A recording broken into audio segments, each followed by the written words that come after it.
Sejam bem-vindos de volta ao canal do Professor Wendel. Sobre o Gemini, app do Gemini, assinatura para empresas. Entre na sua conta para salvar as conversas. Depois do login você terá acesso às suas interações mais recentes aqui. Quais as leis do governo? Lula criou novos impostos? O governo Lula tem implementado diversas medidas com o objetivo de aumentar a arrecadação e equilibrar as contas públicas. Essas medidas incluem a criação de novos tributos, a elevação de alíquotas de impostos já existentes e a revogação de benefícios fiscais.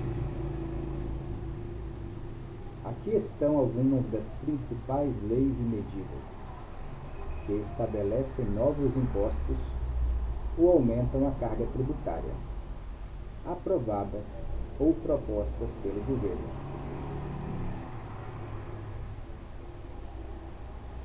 Número 1. Reforma tributária. Tributação sobre o consumo. A reforma tributária PEC 45 de 2019 e suas regulamentações, como a Lei Complementar 214 de 2025, é a mudança mais significativa e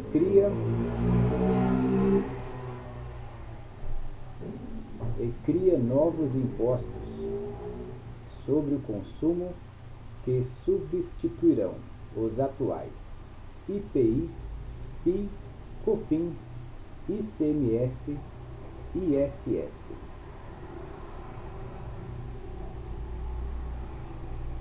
Em um período de transição. Contribuição sobre bens e serviços. De competência federal. Substituirá PIS e COFINS. Imposto sobre bens e serviços. De competência compartilhada entre estados e municípios. Substituirá o ICMS e ISS. Imposto seletivo, IS. Um imposto federal criado para incidir sobre bens e serviços que se deseja desestimular o consumo, como cigarros, bebidas alcoólicas e possivelmente veículos e aeronaves emissores de poluentes. A reforma também prevê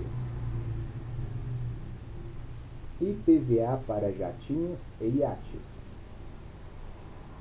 O novo IPVA incidirá sobre veículos aéreos e aquáticos, jatinhos e iates, o que não era cobrado antes. Regras de tributação. Embora haja a criação de novos impostos, a reforma prevê isenção de CBS e IBS para a cesta básica, cashback, devolução, de imposto para a população de baixa renda. Número 2. Aumento de alíquotas e criação de outros tributos.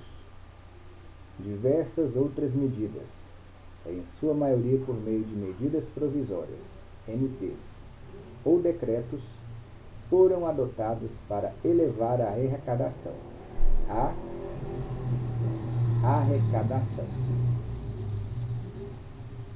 Tributação de fundos exclusivos ou fechados e rendas no exterior. A Lei nº 14.754 de 2023 alterou a tributação desses ativos, padronizando a cobrança de imposto de renda, IR, e elevando a alíquota em alguns casos.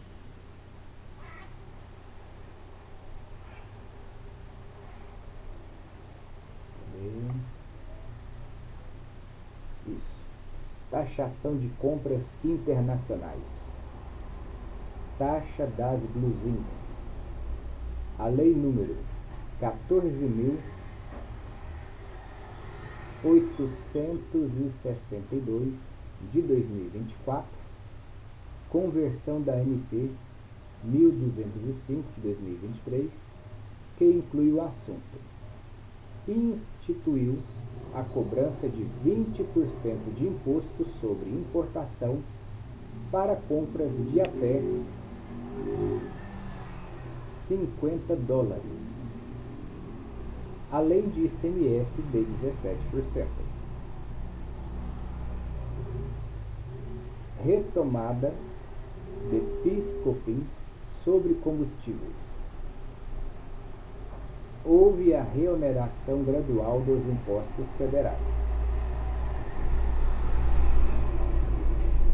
PIS e COFINS sobre combustíveis, gasolina, etanol, diesel, biodiesel, que estavam desonerados.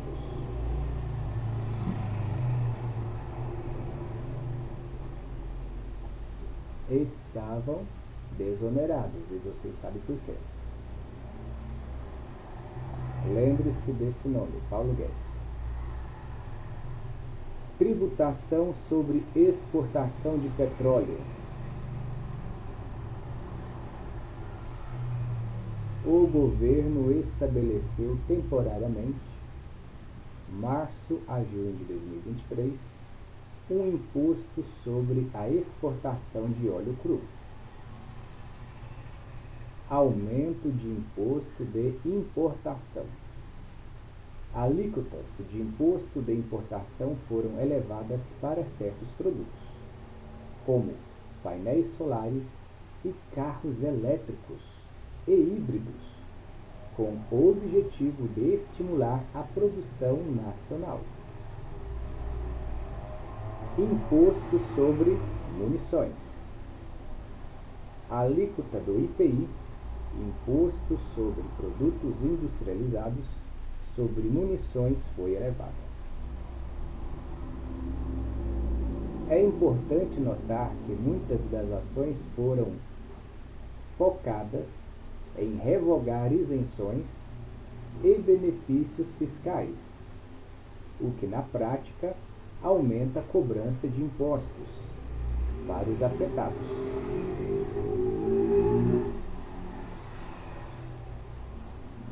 Reorganizar a cobrança, como a medida provisória que buscou estabelecer o ICMS fora da base de cálculo dos créditos de PIS e COFINS.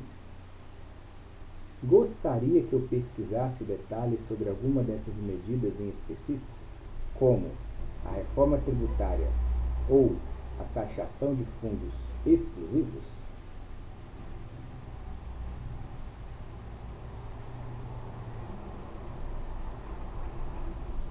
Aí eu dei para ele a seguinte pergunta: a reforma tributária inclui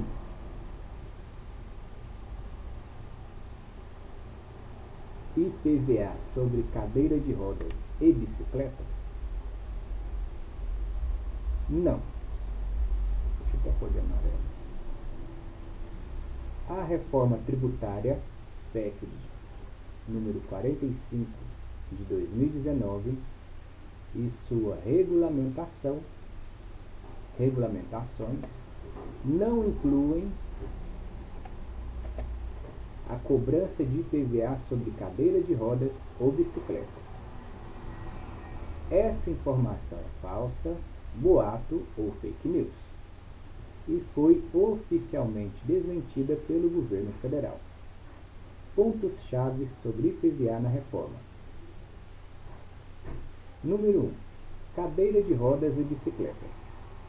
Isenção. Esses equipamentos não são classificados como veículos automotores para fins de IPVA. Resolução CONTRAN. A confusão surgiu devido à Resolução CONTRAN número 996 de 2023, que organizou as regras para equipamentos de mobilidade individual autopropelidos. como patinetes e algumas bicicletas elétricas. No entanto, essa resolução isenta explicitamente as cadeiras de rodas elétricas e as bicicletas convencionais ou elétricas dentro de limites específicos de potência e velocidade de emplacamento CNH e, consequentemente, de cobrança de IPVA. Número 2. Novidade do IPVA na reforma tributária. A única grande mudança do IPVA introduzida pela reforma tributária é a inclusão de embarcações, iates, lanchas e aeronaves, jatinhos, de uso particular na cobrança do imposto, que antes não pagavam. Em resumo, não há nenhuma previsão legal na reforma tributária para tributar cadeira de rodas ou bicicletas com o IPVA. Gostaria de saber mais detalhes sobre as regras de isenção de IPVA para pessoas com deficiência na compra de veículos automotores, que a reforma também aborda?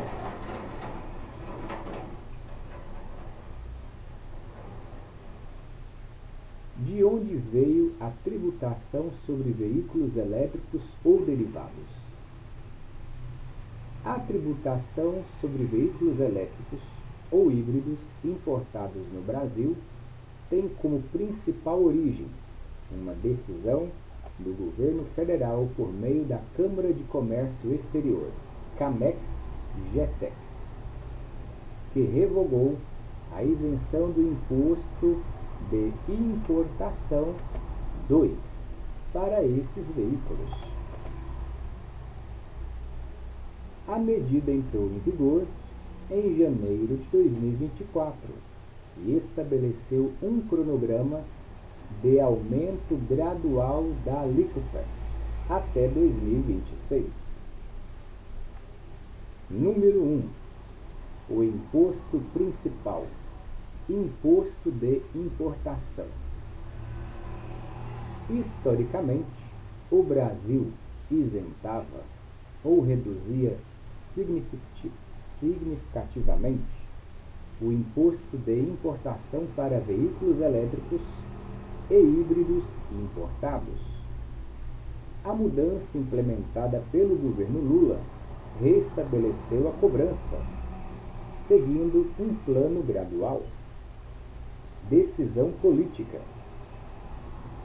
A decisão foi tomada pelo Comitê Executivo de Gestão da Câmara de Comércio Exterior, GESEX, CAMEX, em novembro de 2023 e publicada no final do ano, com efeitos a partir de janeiro de 2024. Motivação.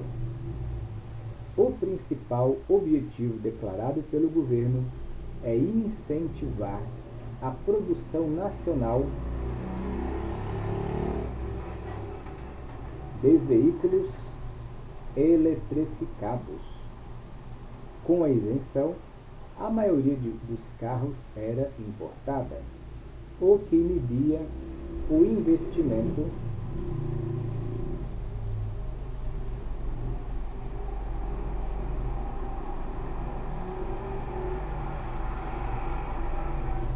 das montadoras para construir fábricas e cadeias de suprimentos no Brasil. Cronograma gradual. O aumento das alíquotas é escalonado para dar tempo para as empresas, tanto importadoras quanto as que planejam produzir no país, se adaptarem. A alíquota máxima do imposto de importação, 35%, será atingida gradualmente até julho de 2026. Tabela. Da esquerda para a direita. Categoria janeiro de 2024, julho de 2024, julho de 2025, julho de 2026. Número 2. A tributação pelo imposto seletivo. Outra fonte de tributação futura vem da reforma tributária, aprovada pela PEC 45 de 2019. O texto da reforma cria o imposto seletivo, apelidado de imposto do pecado, que deve incidir sobre bens e serviços prejudiciais à saúde ou ao meio ambiente. Embora a reforma ainda não tenha regulamentado o IS, preste bastante atenção nessa palavra, regulamentado. O IS, a intenção é que os veículos que emitem mais poluentes sejam mais tributados. Dessa forma, os veículos a combustão tendem a pagar o IS, enquanto os elétricos e híbridos, por serem ambientalmente melhores, poderão ser isentos ou ter uma alíquota reduzida, mantendo-se mais competitivos em relação aos modelos a gasolina ou diesel. Número 3. Incentivos estaduais, IPVA.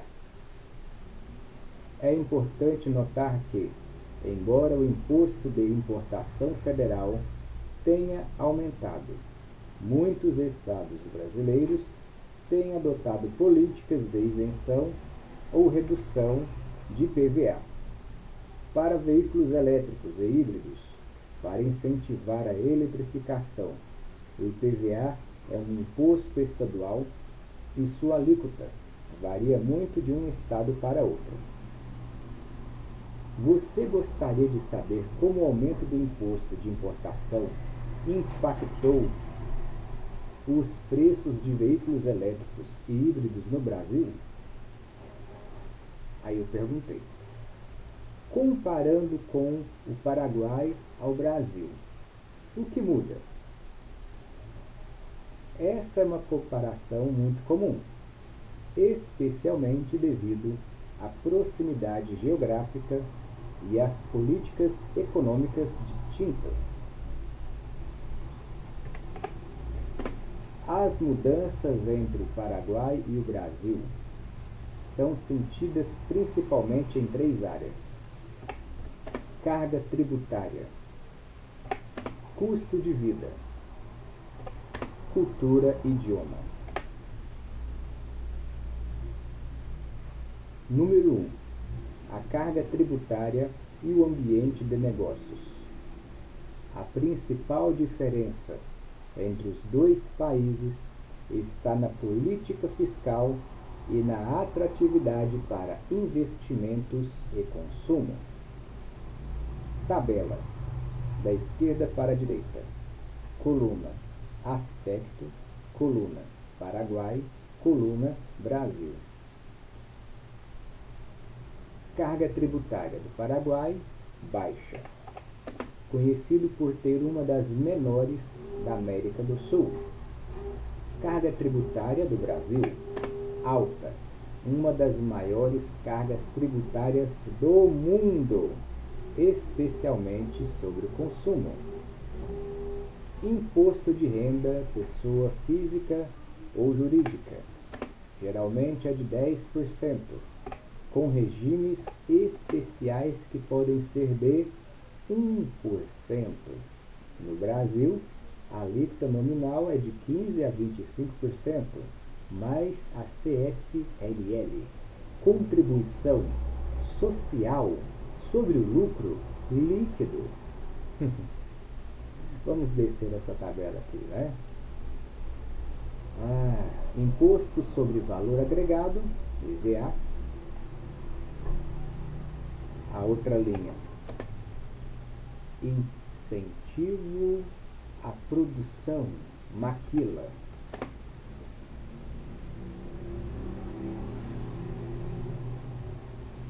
No Paraguai, possui um regime de maquila, onde as empresas que produzem bens para exportação pagam apenas 1% de imposto sobre o valor agregado, enquanto no Brasil tem diversos regimes de incentivo, mas a burocracia e a complexidade tributária ainda são entraves maiores. Impostos sobre veículos.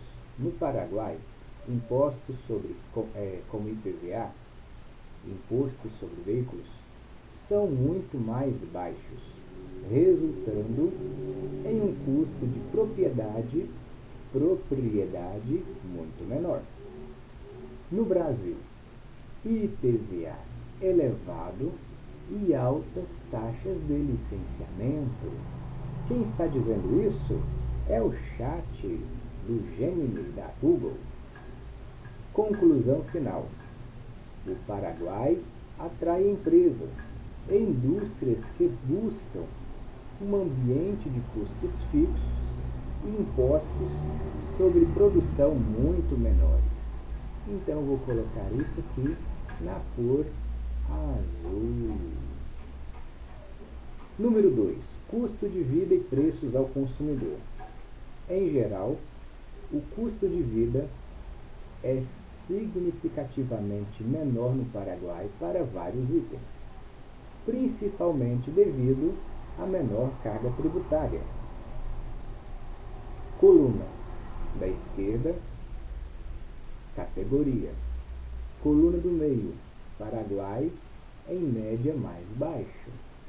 Coluna da direita, Brasil, em média mais alto.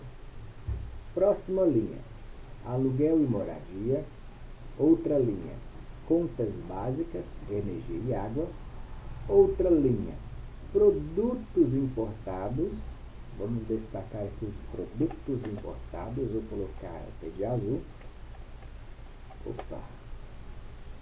Colocando azul.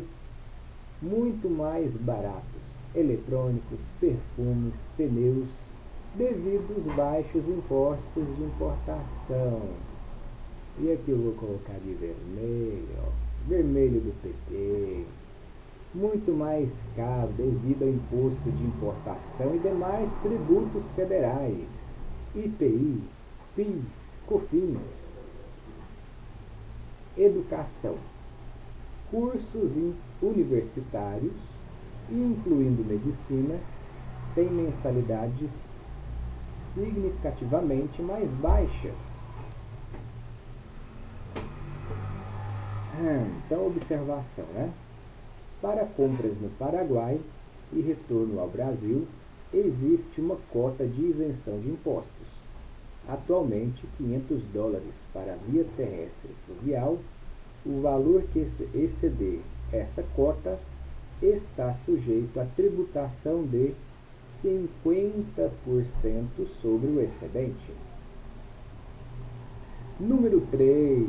Cultura e idioma. Apesar da forte influência brasileira nas regiões de fronteira, como Ciudad del Este, há diferenças culturais e linguísticas marcantes. Então vamos para a língua. O Paraguai possui duas línguas oficiais, o espanhol e o guarani, que é amplamente falado e um forte marcador da identidade nacional. Muitos paraguaios da fronteira também falam português. No Brasil, a língua oficial é o português. Cultura e tradições. Tererê ou tereré. Enquanto o Brasil toma chimarrão, quente no sul, o tereré, bebida de erva mate gelada, é uma tradição nacional e um patrimônio imaterial paraguaio. Gastronomia. Pratos como a sopa paraguaia, que é um bolo salgado de milho e queijo, e a chipa, pão de queijo, amido de mandioca, são pilares da culinária local. Brasiguaios. O Paraguai tem uma grande comunidade de brasileiros e descendentes chamados brasiguaios, muitos deles grandes produtores rurais na fronteira. Seu interesse é em negócio e investimento ou em custo de vida e consumo?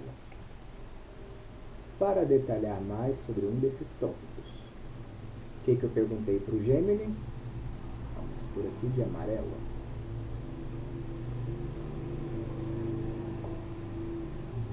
O que o ministro da Economia brasileiro tem feito para melhorar o IVA, Imposto sobre Valor Agregado, e os estados?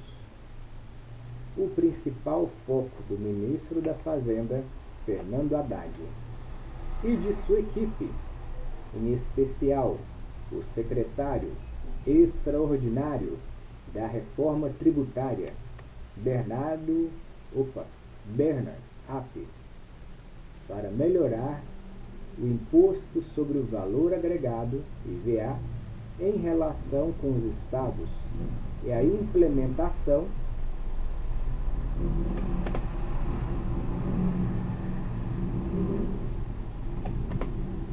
da Reforma Tributária sobre o Consumo, Emenda Constitucional 132 de 2023. O objetivo central é substituir 5 tributos atuais, federais, estaduais e municipais, por um sistema IVA unificado, conhecido como IVA dual. Aqui estão as principais ações e os impactos planejados para os estados.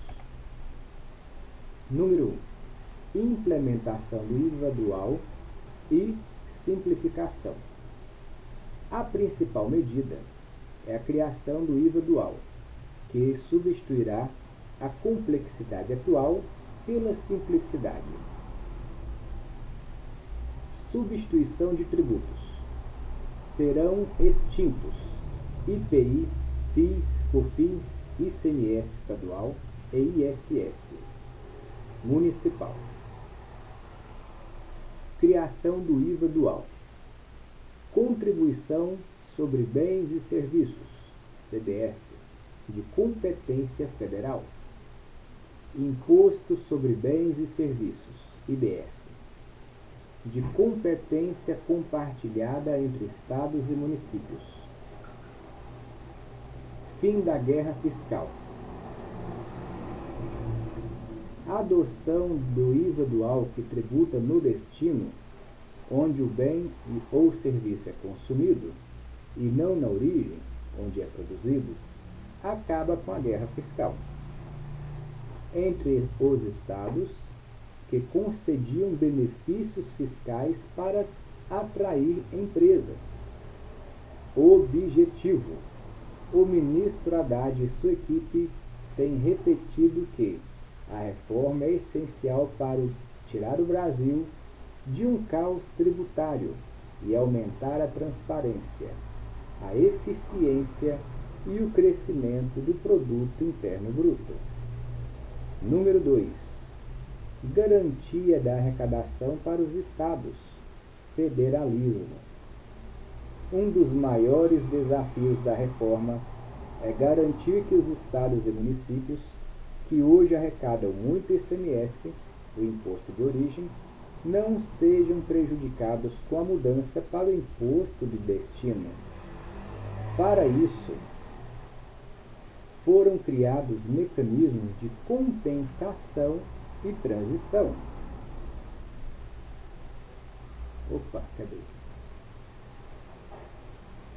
Comitê Gestor do IBI. Um comitê composto por representantes dos estados e municípios será criado para administrar a arrecadação e a distribuição do IBS, garantindo a autonomia federativa na gestão do novo tributo. Fundo de Compensação de Benefícios Fiscais, criado para ressarcir os estados pelos benefícios fiscais do ICMS que foram concedidos no modelo antigo, que serão extintos durante a transição. Fundo Nacional de Desenvolvimento Regional, criado para promover projetos de desenvolvimento em regiões menos desenvolvidas, ajudando a mitigar perdas futuras de arrecadação e a reduzir as desigualdades regionais. Período de transição. O novo sistema será implementado gradualmente de 2026 a 2033, dando tempo para estados, municípios e empresas se adaptarem sem grandes choques financeiros imediatos. A transição de arrecadação da origem para o destino levará 50 anos, até 2078. Regulamentação e os próximos passos. O trabalho do Ministério da Fazenda atualmente está focado na regulamentação da emenda constitucional. Grave bem essa palavra, regulamentação da emenda constitucional que definirá os detalhes operacionais do novo sistema. Leis complementares. O governo enviou ao Congresso, em 2024, as propostas de leis complementares, que detalham as regras de funcionamento do CBS e do IBS, as alíquotas de exceção, as regras do cashback, devolução de imposto para a população de baixa renda e a composição do comitê gestor. Em resumo, as ações do ministro e sua equipe visam transformar o sistema tributário brasileiro por meio do IVA, buscando simplificação e neutralidade econômica, ao mesmo tempo em que negociam e estabelecem mecanismos de segurança e compensação para que os estados não sofram perdas de arrecadação durante a transição. Gostaria de conhecer mais sobre os setores que terão alíquotas reduzidas ou diferenciadas no novo IVA? Eu perguntei para ele ou para ela como isso afeta as criptomoedas e valores invisíveis à vigilância da Receita Federal. A tributação de criptomoedas e ativos invisíveis, ativos digitais ou intangíveis, tem sido afetada por duas frentes principais de ação do governo federal e da Receita Federal: a reforma tributária, IVA, e a lei das offshore.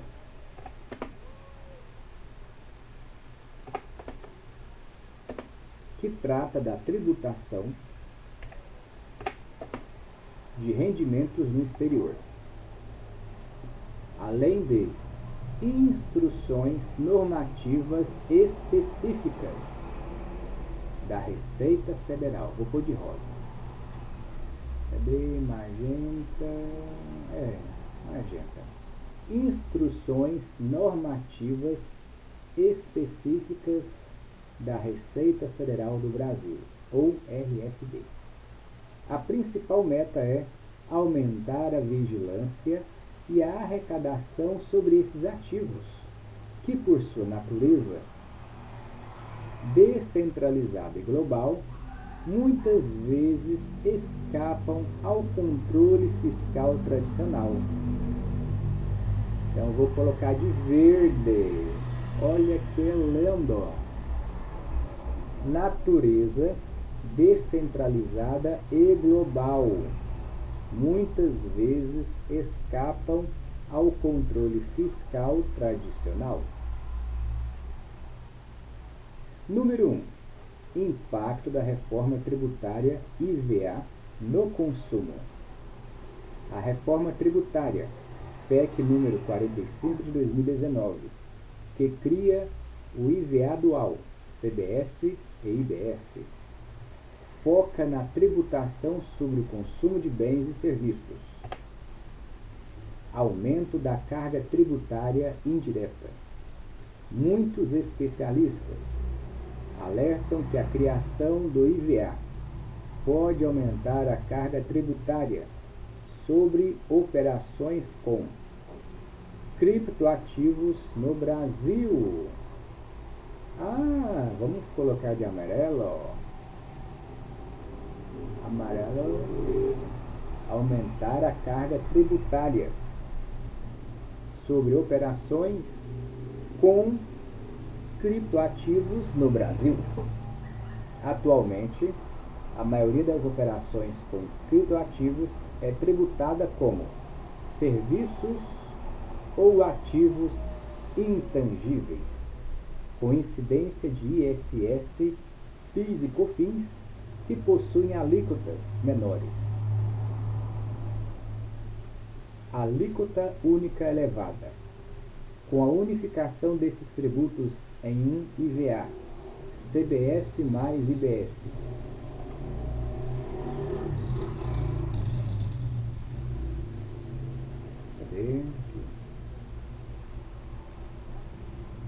IVA, CBS mais IBS, que deve ter uma alíquota combinada alta, estimada em torno de 25-27%. A tributação sobre a compra e venda de criptoativos, enquanto serviço intangível, pode triplicar em alguns casos. Gente, pode triplicar. Definição do criptoativo. O grande debate é se o criptoativo será enquadrado como um bem, um serviço ou um meio de pagamento. Se for considerado um meio de pagamento, a tributação de consumo, IVA, poderia ser isenta, mas a regulamentação ainda está em andamento. Então vamos colocar aqui destaque para a palavra regulamentação. Risco. O risco é que o setor de criptomoeda, de criptoeconomia, não consiga gerar créditos de imposto, como ocorre na indústria tradicional, mas seja obrigado a pagar o IVA cheio, elevando os custos operacionais das exchanges e de outros negócios do setor. Então vamos dar um destaque para as exchanges. Número 2. Aumento da vigilância sobre ganhos de capital no exterior. Uma ação mais direta para rastrear e tributar as criptomoedas e ativos em offshore foi a aprovação da Lei 14.754 de 2023, Lei das Offshore e Fundos Exclusivos. Tributação de criptoativos no exterior. A lei inclui explicitamente os criptoativos e carteiras digitais na definição de aplicações financeiras no exterior.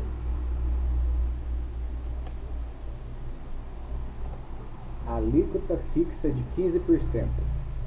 A lei estabeleceu que uma alíquota fixa e anual de 15% de imposto de renda sobre os rendimentos e aplicações financeiras no exterior, incluindo criptoativos mantidos em exchanges e custódias internacionais.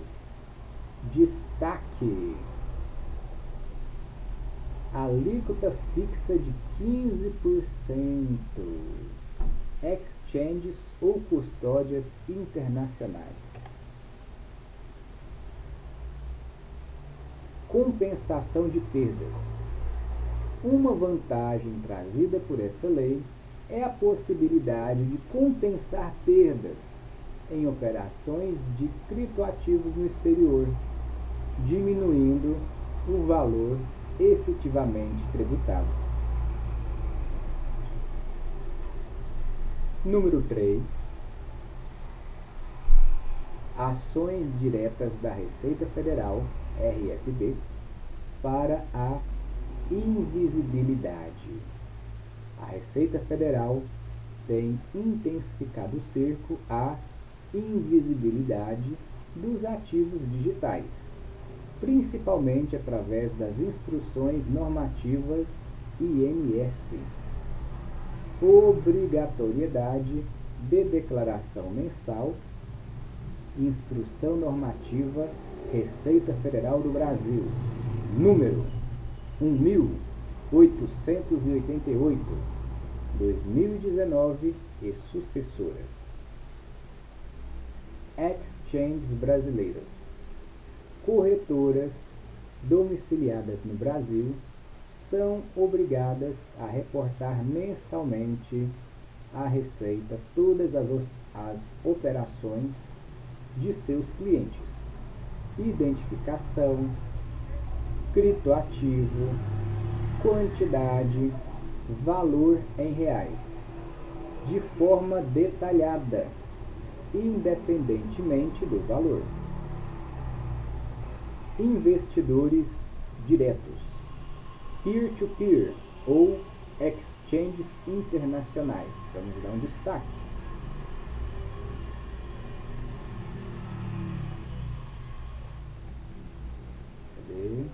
Okay. Pessoas físicas que realizam operações sem a intermediação de uma corretora brasileira ou usam corretoras estrangeiras. Vamos colocar um destaque de verde. São obrigadas a reportar à Receita Federal do Brasil se o valor mensal das operações ultrapassar R$30 mil. Este limite tem sido reajustado. Adesão ao CARF. O Brasil está se alinhando ao padrão global Crypto Asset Reporting Framework, CARF, da OCDE, um modelo que prevê a troca automática de informações fiscais sobre criptoativos entre os países. Isso torna a vida dos investidores que usam exchanges internacionais ou que buscam sigilo fiscal fora do país muito mais difícil. Então, vamos dar grifo de verde. Buscam sigilo fiscal fora do país muito mais difícil. Em suma, a Receita Federal está atacando a invisibilidade dos ativos digitais por meio da cooperação obrigatória das corretoras e da troca de informações internacionais, enquanto a reforma tributária foca em alterar o imposto sobre a cadeia de consumo desses ativos. Gostaria de saber mais sobre as penalidades ou multas aplicadas pela Receita Federal para quem não declara criptoativos corretamente? Vamos ler amarelo. Eu perguntei: tem uma tabela ou infográfico sobre a perda do poder de compra do brasileiro nos últimos 20 anos?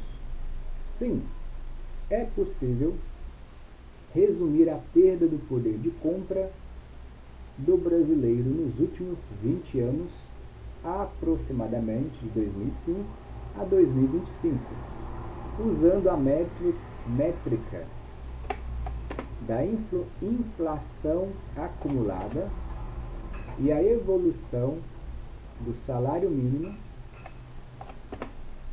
em relação à cesta básica.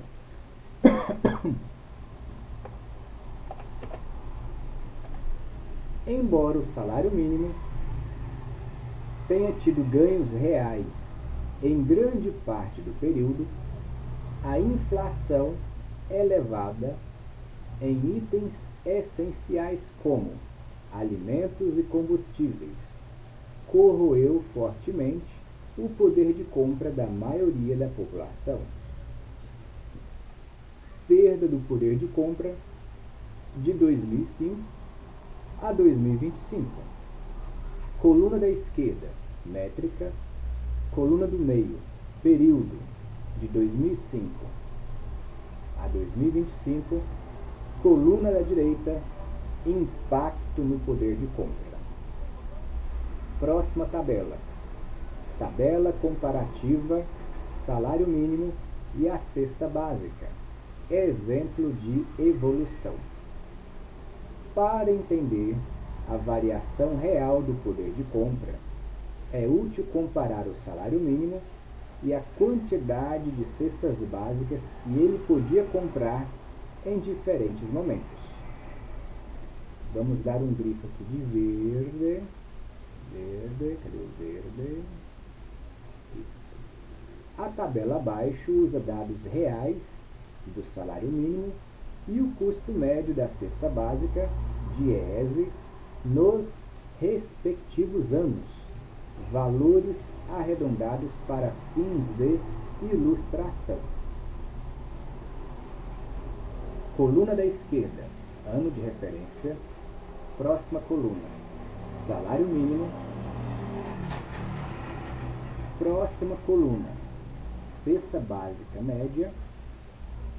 Próxima coluna, cestas básicas compradas com um salário mínimo.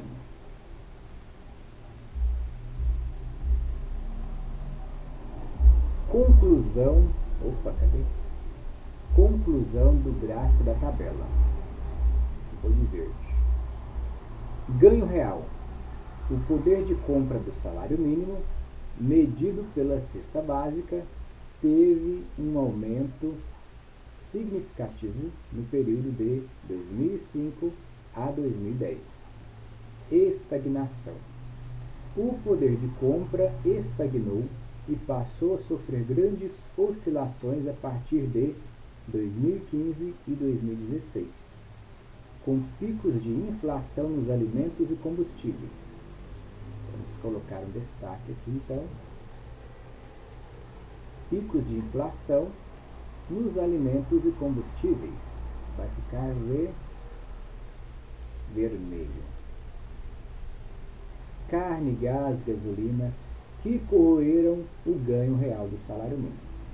Em resumo, a renda nominal do brasileiro subiu, mas a persistente inflação, especialmente em itens essenciais, e a desvalorização cambial neutralizaram grande parte desse crescimento, resultando em uma sensação geral de perda de capacidade aquisitiva no dia a dia.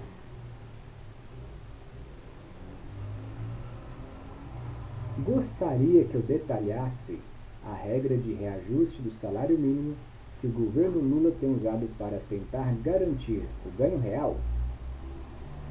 Eu não quis fazer outra coisa. Vamos ver o que eu pedi aqui. Melhor, faça um descritivo sobre o valor do botijão de gás e o programa Gás para Todos. E olha o que ele me respondeu. Seu interesse toca em dois pontos cruciais do orçamento familiar brasileiro: o custo do gás liquefeito de petróleo, GLP, e as políticas sociais do governo para combater esse custo. O botijão de 13 quilos, gás de cozinha, é um dos itens que mais sofreu com a inflação. Opa! Cadê? Isso.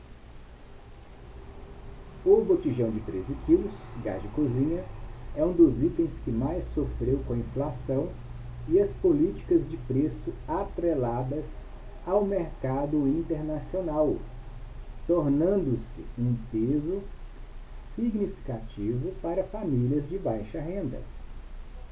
Número 1. O histórico do valor do botijão de gás 13 quilos. O preço do GLP foi historicamente subsidiado no Brasil,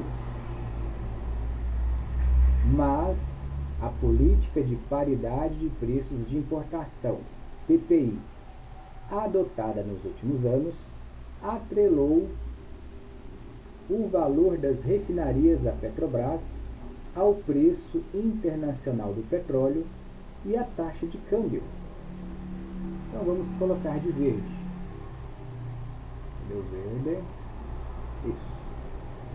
Valor nas refinarias da Petrobras ao preço internacional do petróleo e a taxa de câmbio, dólar. Nós temos aqui uma tabela. Período, fator de preço dominante, preço médio estimado. Então vamos para a composição do preço final. Vou até colocar aqui um destaque. Isso. E verde. Apesar da parcela do produtor, Petrobras, ser relevante, a maior parte do aumento recente no preço final ao consumidor é atribuída a: número 1. Distribuição e revenda. As margens de lucro dos distribuidores e revendedores aumentaram significativamente nos últimos anos. Número 2. Imposto estadual, ICMS, representa uma parte importante no valor final. Os impostos federais, PIS e COFINS, por outro lado, foram zero ou muito baixos no período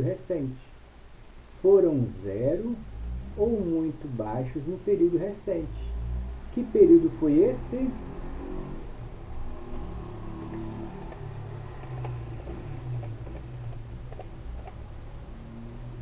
Esse período destacado em verde, tá bom? Número 2. Programa Gás do Povo. O novo Gás para Todos. O governo federal substituiu o programa anterior, Auxílio Gás dos Brasileiros, por uma nova política social, chamada Programa Gás do Povo.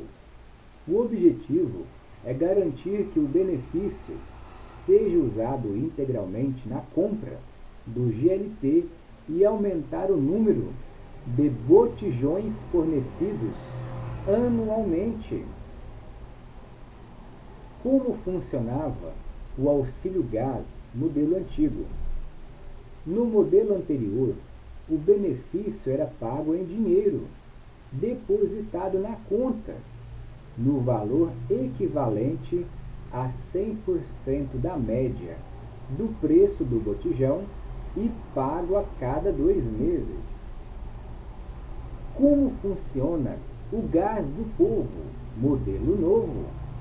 Vamos dar aqui um destaque para ele. É lindo demais, né? O novo programa muda o formato de pagamento e amplia o alcance. Substituição. Substitui o pagamento em dinheiro por um vale ou voucher eletrônico do cartão exclusivo para compra do botijão de 13 quilos. Valor. O benefício cobre o valor integral da recarga do botijão, de acordo com o preço de referência estadual regional. Gratuidade. O botijão é fornecido gratuitamente ao beneficiário, nas revendas credenciadas.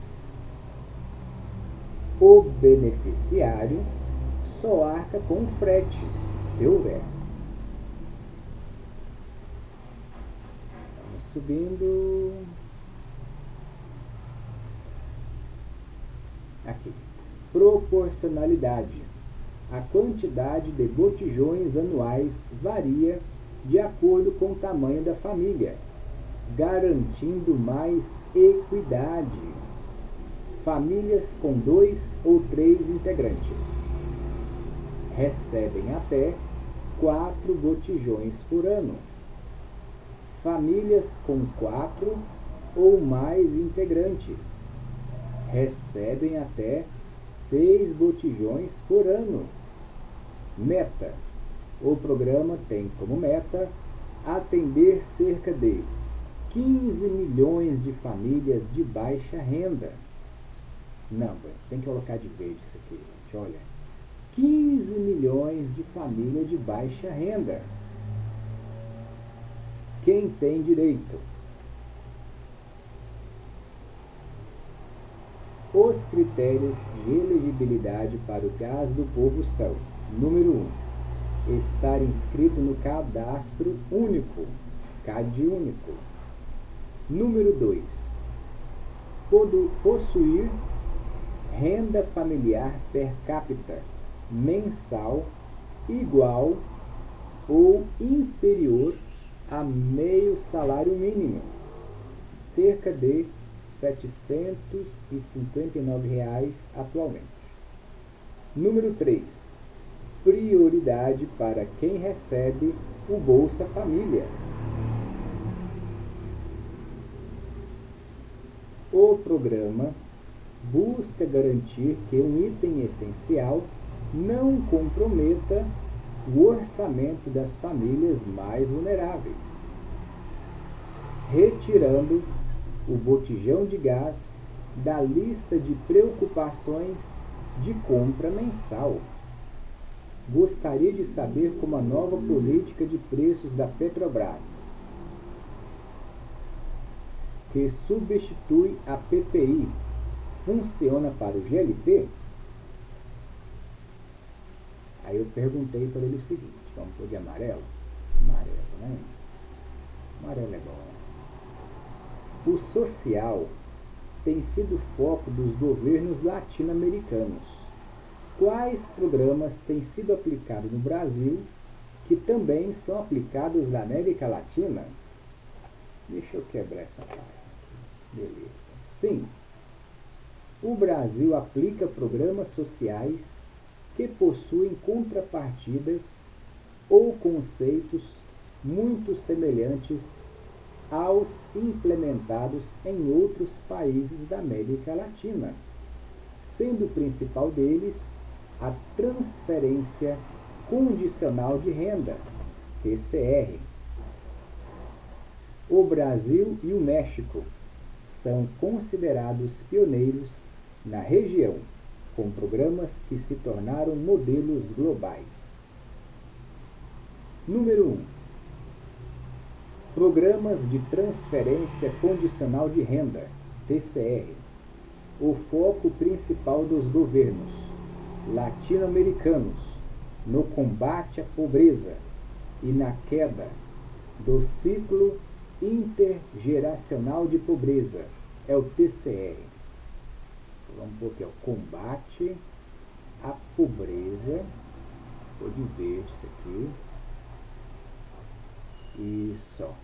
No combate à pobreza e na queda do ciclo intergeracional de pobreza é o TCR. O princípio é simples.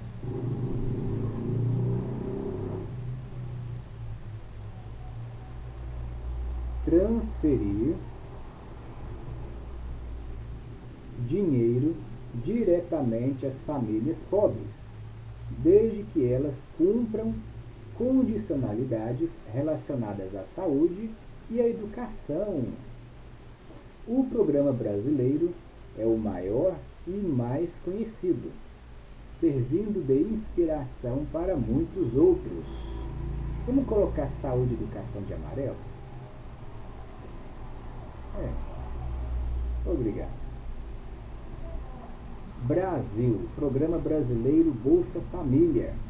O Bolsa Família e suas sucessivas reformulações é um programa de TCR que exige educação, frequência escolar obrigatória dos filhos,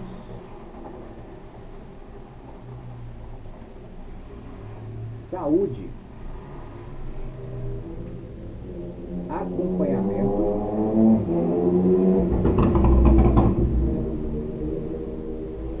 pré-natal para gestantes e calendário de vacinação das crianças em dia. Tabela: país, coluna da esquerda, programa correspondente, coluna do meio, foco principal, coluna da direita. Argentina, Paraguai, Chile, Uruguai. Destaque. Vamos para o destaque de verde.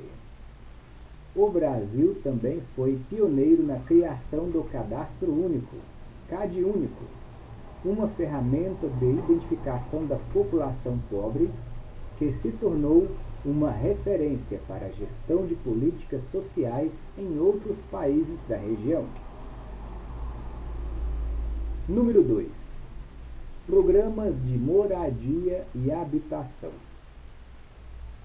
Outra área de intervenção social maciça, que se repete na América Latina, são os programas de habitação popular para facilitar o acesso à moradia de baixo custo ou subsidiada. Vamos colocar de verde. Programa Brasileiro Minha Casa Minha Dívida. Minha Vida. Criada em 2009, visando facilitar o acesso da população de menor renda à moradia própria, por meio de subsídios e condições especiais de financiamento. Vou pôr de amarelo isso aqui, né? Merece. Amarelo. Venezuela. Possui a Gran Misión Vivienda Venezuela, um programa de habitação de grande escala semelhante ao modelo brasileiro. Número 3. Programas de segurança alimentar e nutricional. O Brasil, historicamente, focou em mecanismos para garantir o acesso direto a alimentos, uma política que também é replicada. Programa Brasileiro de Aquisição de Alimentos, PAA. Vamos colocar de verde. O PAA compra alimentos da agricultura familiar e os distribui para a rede socioassistencial, escolas, hospitais, cozinhas comunitárias, cumprindo um duplo objetivo: apoiar o pequeno produtor e garantir a segurança alimentar. Agora vamos colocar de amarillo.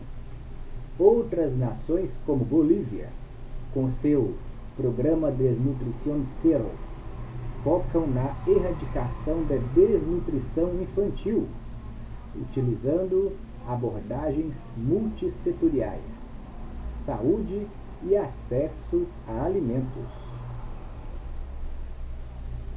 O que eu perguntei? Tema: Ecologia. A COP30 2025 foi sediada no Brasil. Quais os acordos ou benefícios para o povo brasileiro? A COP30, realizada em Belém do Pará, em novembro de 2025, resultou no Pacote de Belém, um acordo aprovado por 195 países que trouxe avanços significativos especialmente na agenda de adaptação e na inserção social do debate climático. Os benefícios para o povo brasileiro se manifestam em duas frentes: o legado de infraestrutura na Amazônia e ganhos diplomáticos financeiros com foco no clima. Número 1. Acordos e resultados globais com impacto direto no Brasil. A presidência brasileira da COP30 focou em 3 pilares: fortalecimento do multilateralismo, conexão das políticas climáticas com o cotidiano das pessoas e aceleração da implementação do Acordo de Paris. Vamos colocar um destaque vermelho: aceleração da implementação do Acordo de Paris. Financiamento e proteção de florestas. Fundo Florestas Tropicais para Sempre.